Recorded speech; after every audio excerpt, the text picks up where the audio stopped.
National League Central rivals go head-to-head this weekend when the Pirates face the Cubs at Wrigley.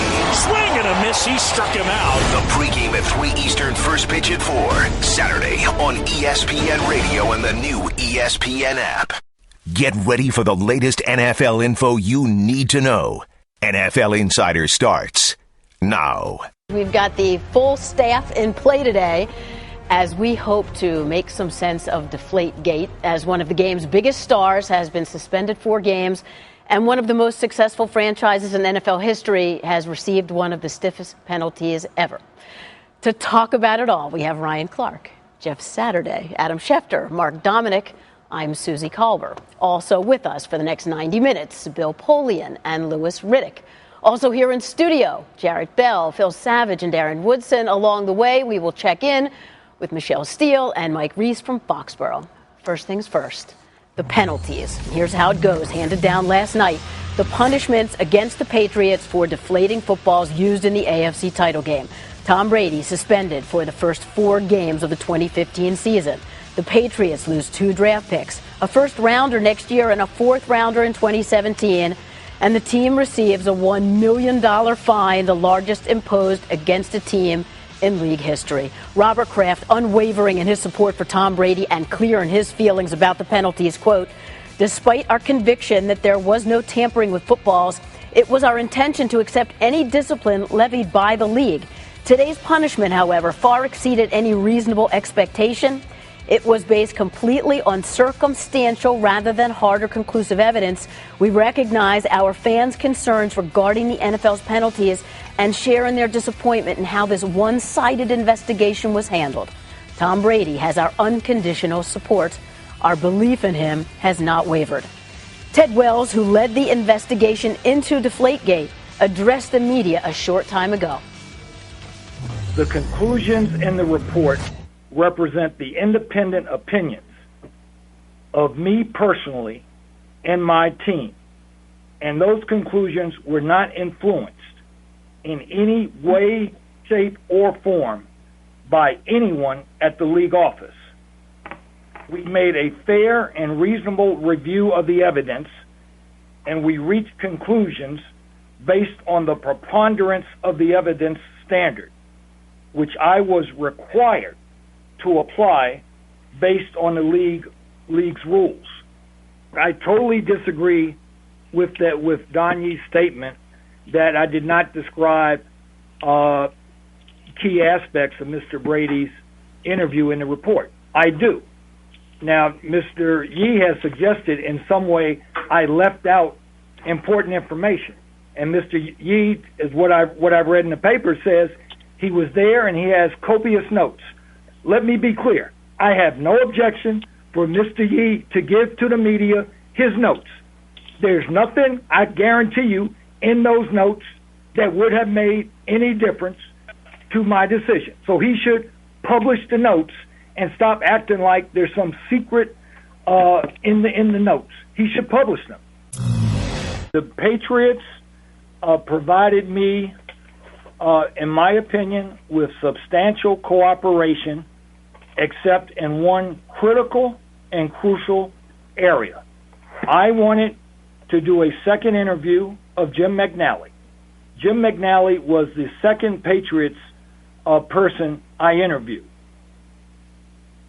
I wanted, after I had interviewed others, including Tom Brady, to do a second interview of McNally to put certain questions to him, and I had also discovered, after the first interview, one of the most important text messages, where Jim McNally not only calls himself the deflator, but says he has not gone to ESPN ... yet, which is akin, as far as I am concerned, to saying I have not gone to the media yet to report what I'm doing.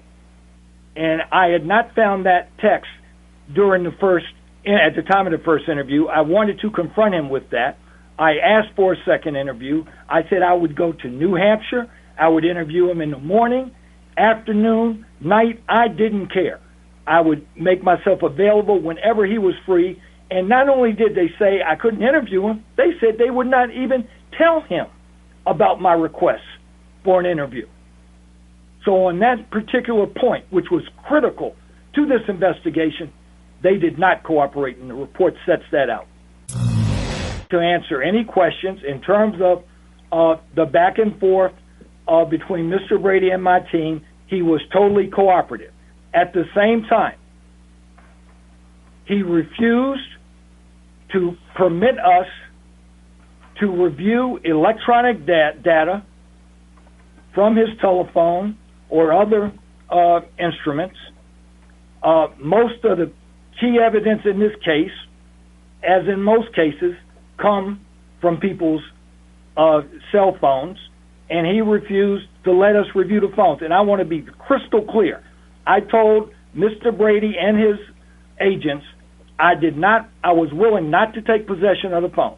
I said, I don't want to see any private information. I said, you keep the phone. You, the agent, Mr. Yee, you can look at the phone. You give me documents that are responsive to this investigation, and I will take your word that you have given me what's responsive.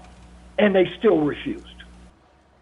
Let's not lose sight here that Ted Wells is obviously instrumental in gathering the information for the investigation, but it's Troy Vincent, the NFL executive VP of football operations, who is more instrumental in handing down the discipline. So what are you hearing? What's reaction to the discipline? Well, where do we start? It depends on the perspective that you're getting it from. There are people who think that this was heavy-handed. There are people who thought it was right on. It just depends on your perspective. Everybody's got a different reaction. It has ignited a firestorm of thoughts and controversy across the league. And I think that the NFL wanted to send a message that no longer will it take discipline, any form of discipline, whether it's on the field, off the field, gamesmanship, sportsmanship, legal, illegal activities, will it take anything lightly. So it handed down the type of penalties that it did that has aroused all sorts of debate, starting and continuing with Mr. Wells this afternoon. Mark, from who you've spoken to, what's the reaction? I think it was as expected. I think when you realize that they took in 2007 Spygate into this decision, that was a significant change, was why I think the suspension was so big. Certainly the fine and the draft picks all played into it. Again, you look at this from a different perspective. The league office has said it's going to hold the teams, owners, and front office to a higher standard than players. And I know that's hard to imagine sometimes, but the reality is here is they're letting an event that happened almost 8 years ago factor into today's or yesterday's decision. So clearly that's a different standard than if a player is in a situation where he gets himself in trouble or can work himself out of the drug program. It's different, and I think the league obviously came down hard on that. And for Ryan and Jeff, and you guys don't just have the perspective of players, but you were members of the executive committee of the NFLPA. What's a player reaction going on? Well, I think it's just like anything. It depends on which side you're on. If you look at a lot of players who've lost to the Patriots, who felt like the Patriots have had some cheating going on and they lost those games to them, they think that it's a penalty that is just. On the other side of it, there are fans of the Patriots and also players who have played for the Patriots who think that it's too much. For me, I understand the Tom Brady suspension and fines, but for the team to be penalized for 2007 for Spygate and for that to now be playing a part, I was actually shocked that the league came down so heavy-handed. Not saying that it's not warranted, but I was shocked that they went through with such a stiff penalty. Yeah, I agree with you 100%. I think as you look at it, I fully expected there would be some type of suspension. In fact, Adam and I talked about it yesterday before it was lifted. I thought 2 games at the max, and I thought everybody talks about the appeal and that they'll reduce it down. I don't necessarily buy into that. I don't think that the appeals always get you what you think you're going to get. So I thought they'd give them 2 games, one for kind of impeding the investigation and one for the actual deflation. But with the 2 draft picks, I mean, that's laying a significant hammer down. And then the $1 million fine, I know we're kind of going over, but it's the highest fine you can levy on a team so far. So in my opinion, I was just surprised. Again, is it warranted?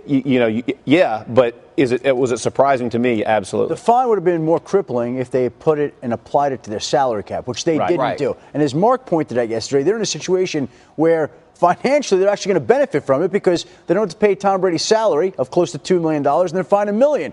Now, they take a huge hit reputation-wise, huge hit on the picks. But this punishment seems as much about their lack of cooperation in turning over the materials and their involvement with Spygate as it does with deflating footballs. The league seemed to be more offended by the Patriots' attitude throughout this entire ordeal than the act itself, which is not fully proven in the report, though Mr. Wells staunchly defended that today in that conference call. What's so compelling is, as you said, just how varied the opinions are here. We know the report was 243 pages, and one of the other elements here is that it exonerates Bill Belichick and other Patriots coaches. Reading, we do not believe that the evidence establishes that any other Patriots personnel participated in or had knowledge of the violation of the playing rules or the deliberate effort to circumvent the rules described in this report. In particular, we do not believe there was any wrongdoing or knowledge of wrongdoing by Patriots ownership,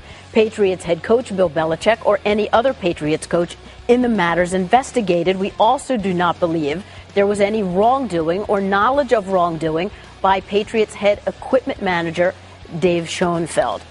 With that, we bring in Bill Polian. Bill, it's the second time in 8 years that the Patriots have been punished for violating league rules. How much of this punishment do you believe carries weight of repeat offender? Oh, quite a bit. The commissioner in 2008, when he promulgated this new integrity of the game policy, which includes the standard of preponderance of evidence, which Mr. Wells alluded to, and which is the standard by which this was judged, said at the time that if there is any further offense by the Patriots, he will look on it with a very jaundiced eye. And it had to come into play. There's no two ways about that. Yeah, I think we know going forward here, Bill, that there's going to be a fight. The Patriots are definitely going to put up a fight. Geico presents Strange Savings Stories. Astronomers detected an interstellar transmission. It stated, Geico, 15 minutes could save you 15% or more. The implications were staggering. Was the cosmos telling us we could all save hundreds on car insurance with Geico? Or did their radar merely pick up a signal from the nearby Rufus and Clyde's morning show? We may never know. Geico. 15 minutes could save you 15% or more on car insurance. Continuing here on NFL Insiders, Deflategate marks the second step of steep penalties imposed by the NFL against the Patriots under Roger Goodell. In both 2007 Spygate and this year's Deflategate incidents, the Patriots were docked a first-round pick. No other team has forfeited even one first-round pick since 1980. And back in 2007, Bill Belichick received the largest fine ever imposed against the coach, $500,000. Spygate penalties in 2007 handed down before the Patriots' second game certainly did not slow them down. New England went on to become the fourth team to win every game in the regular season in NFL history before losing in the Super Bowl to the Giants. After the 2007 Spygate probe, Robert Kraft confronted Bill Belichick, according to Gary Meyer's book, Coaching Confidential, Inside the Fraternity of NFL Coaches. Kraft asked Belichick about Spygate. How much did this help us on a scale of 1 to 100? 1, Belichick replied. And Kraft responded, then you're a real schmuck. And if Robert Kraft posed the same question to Tom Brady right now, answer likely would be 1. But let's approach this from the coach's angle. Louis Riddick, you played for Bill Belichick with the Browns, and Phil Savage, you worked with him in Cleveland as well. So it's fair to say that every coach, every player will do anything to try to gain a competitive advantage. But, Louis, let's start with you. What was your experience with Bill Belichick when it came to pushing the envelope? Well, Suzy, there was nothing that was ever crossing the line as far as I was concerned and as far as I knew. We practiced hard. We had a lot of demands put on us mentally. Bill requires a lot out of you from that standpoint. We were out on the practice field as long as we possibly could be. And quite honestly, I think everybody who played for him back during that time and who coached for him back during that time will tell you that he had a tremendous influence on your thoughts and your priorities as far as how you thought the game of football needed to be played. And so that's the thing that for me during Spygate and during even this kind of instance here that really doesn't have anything to do with Coach Belichick, I just never saw why they would ever get involved in this kind of thing, because the guy's a brilliant coach. The guy knows what he's doing. He can coach circles around most of the league without having to resort to anything that is crossing the line. So it's very unfortunate. I mean, I really have no complaints from my own personal experiences with him. He taught me basically everything I know about professional football as I know it. And Phil? Yeah, I would say with Bill Belichick as the leader, he instilled in everybody that we're going to work harder, we're going to work smarter. than our opponents. And you got the sense that he never ran out of energy. He left every stone, did not leave one unturned in terms of trying to figure out how to give us an advantage. I'll give you an example, two of them. On the night before game, and Lewis can vouch for this, he would give the players a breakdown on the officiating crew in terms of, hey, do they call a lot of line of scrimmage type infractions? Do they call multiple holding penalties? What about the contact fouls down the field? And this was 20 plus years ago. So he knew the officials better than they knew themselves. The other example that I would give you is that in the offseason, you did not have as nearly the restrictions that players have on them now. And so the developmental ability to take a player in the mid to late rounds, put on your practice squad, work with them in the offseason. I always thought that he was a real master in terms of really trying to maximize the potential of every player on the team, whether they were an undrafted free agent or a first rounder. Yes, well, it's certainly Suzy, one if I thing. can add- Yeah, go ahead. No, I'm sorry. I just wanted to add one thing. And I think most players who have played for him there, and we have a few of them there up in Bristol, the fact of the matter is when you came out of football games, if you lost a football game having been coached by him, most times you put it on yourself because most times he told you exactly how games were going to play out. And you really took it upon yourself that if you lost the football game, it was not because of a lack of preparation. That's how good I thought that he was as far as getting us ready to go. And now that you've been out of the game for a little while and you kind of look at it from an analyst standpoint, you kind of respect it even more. That's what makes it more unfortunate for me. And likely very different views if you're on his side or you're the opponent. Like Ryan, you were with the Steelers, right? And Jeff, you were with the Colts, you and Bill Polian, and there were 16 matchups. So let's start with Bill on this. Bill, your thoughts on facing Bill Belichick and him trying to gain that competitive advantage? Listen, there's no question he's a great coach. I said it on this program. Week in and week out, they're the best coached team in the National Football League. Now, we practiced hard, we practiced smart, we run a few against him. The difference is we didn't break the rules. This is about breaking the rules, pure and simple. Spygate, they pleaded guilty. There was no question about that. This one, Mr. Wells found a violation under the standard proscribed by the commissioner. That's what this is about. The facts of the rules breaking violations, nothing more, nothing less. Ryan? Well, for me, I think you look at what they did in 2007, what they were found admittedly doing, and then now there's not going to be much grace given by the league to say, right, you know what, we believe you. You're not coming in standing on the fact that you have never been involved in anything like this. So for me, it was always a culture of cheating in New England. You kind of knew it going into it, and you just played football. I think they stretched the rules, and it doesn't take away the fact that they're coached well and they play well, but it does taint what they have been doing.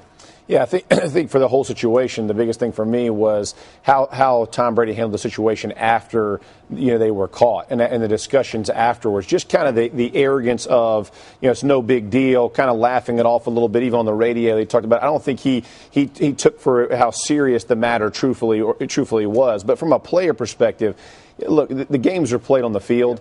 Yeah, they're a very well-coached football team. The games I lost, I would not say because they deflated the ball, because they outplayed us that day. And so I from that perspective, I would never take away from what they did as a team. But you will now always have people who do not like the New England Patriots saying, hey, they only won because of Spygate. They only won because they deflated balls. And you really don't have anything, if you're the Patriots fan, you don't really have a comeback to it, right? Yeah, they did win, but you won at a cost. And when you say that every player is willing to push the envelope, to Bill Polian's point, not to cheating. And that's where the line is distinct, right? You'll push and you'll work as hard as you can, preparation, all those things. But there is a line that you don't cross and you don't cheat. And so how everybody wants to talk about it, everybody does it. Not everybody does it, and then after the balls are checked, somebody else manipulates them. Not everybody does that, okay? Yeah. All quarterbacks do adjust the ball, but you've crossed the line now. And now once you've been found guilty, you ultimately got to put it in the league's hands. What's the shame of it, too, is if you're talking about the AFC Championship game, Brady actually played better in the second half. They would have won that. They would have won that game with beach balls. Exactly. It meant nothing. Yeah, exactly. What makes the whole discussion really such a shame and frustrating too? Major League Baseball on ESPN. ESPN Radio. Last season, the Pirates reached the postseason for the second consecutive season, only to be sent home early after losing the wild card. Will they return for the third straight year? This weekend they face the Cubs, who have plans to make their first postseason berth since 2008. The Cubs and Pirates. The pregame at 3 Eastern, first pitch at 4. Saturday on ESPN Radio and the new ESPN app. As we hit our press coverage, and a lot of fans were curious about this, after Jags' first-round pick, rookie Dante Fowler, was hurt, he signed his contract. The third overall pick in the draft, out for the year with a season-ending knee injury suffered last week in minicamp. Two of baseball's best go head-to-head in interleague action when the Tigers head to St. Louis to face the Cardinals. That one is gone! The pregame at 7 Eastern, first pitch at 8, Sunday on ESPN and ESPN Radio.